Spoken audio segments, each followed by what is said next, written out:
So this session today is on solar cells, photovoltaics. A lot of the slides came from my colleague Donal O'Mahony, who works in the 3-5 group in Tyndall. Tyndall has a long history in photonics materials, so solar cells, light emitting diodes, and it grew from a microelectronics, pure microelectronics, so silicon, in the 80s, and in the 90s diversified and has had a very strong activity in photonics ever since. So most of the good slides here come from Donna, all the mistakes come from me. Okay. Just to quickly run through then,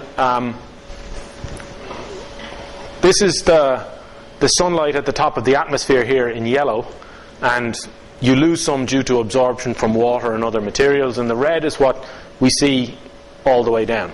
Okay. Now, the useful conversion efficiency that I always use is that I think of the energy that we can get out of our solar cell. So the open circuit voltage maximum will be something in EV, okay? And that's related to the band gap of whatever semiconductor we're using. So here we can see here, plotting this in terms of wavelength, and remembering again that short wavelength is high energies, long wavelength is low energies, and the wavelength is Planck's constant times the speed of light divided by the band gap of your semiconductor. What you're seeing is that if you have a photon whose energy is lower than the band gap of the semiconductor, then obviously it can't generate an electron-hole pair, so it's no use to you. Okay? But we'll see later on that if you can have multiple solar cells stacked on top of each other, then you may be able to extract some of these long wavelength photons. Right?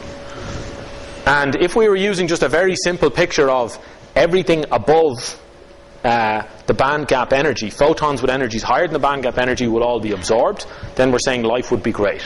And that's what this square thing would look like here. Okay? All photons above the band gap will be absorbed, life is great. What we can see is the real conversion or quantum efficiency, external quantum efficiency, is less than this. Okay? And the reductions there are caused by diffusion lengths. Okay? So the carriers aren't going to make it out. Something bad is going to happen to them. And also the challenge is due to reflections. Okay?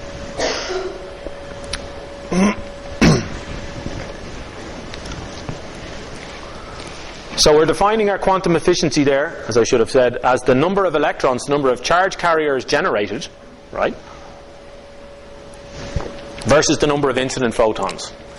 And I hope I'm correct in saying that when we're thinking about a solar cell, as opposed to a photoconductor, we have to think about the majority carriers and the minority carriers as well. Because if they're not matched, if you have more electrons coming to one electrode compared to the holes coming to the other electrode, then effectively that imbalance is going to cause something to charge up, and you're going to end up with some losses and some heat losses there too.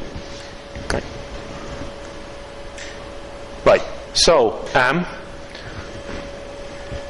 the National Renewable Energy Lab in the US is one of the bodies worldwide. There are several of them throughout the world. I can't remember the name of the one in Europe, I'm embarrassed to say, but the NREL is the one that sort of gathers them all together. And this is the organization that benchmarks all solar cells. Right?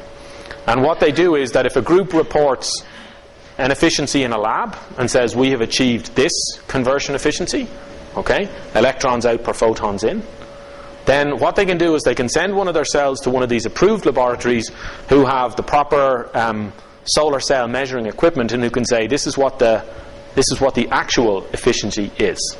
Right? And trivial things where people sometimes fall down in terms of their assessments of measured efficiencies is they say, okay, the area of my cell is this, but they find out that actually maybe the light is being absorbed in areas at the edges of the cell, so their assessment of the measured area of the cell isn't correct. Okay, and their assessment then of the incident photon flux isn't correct.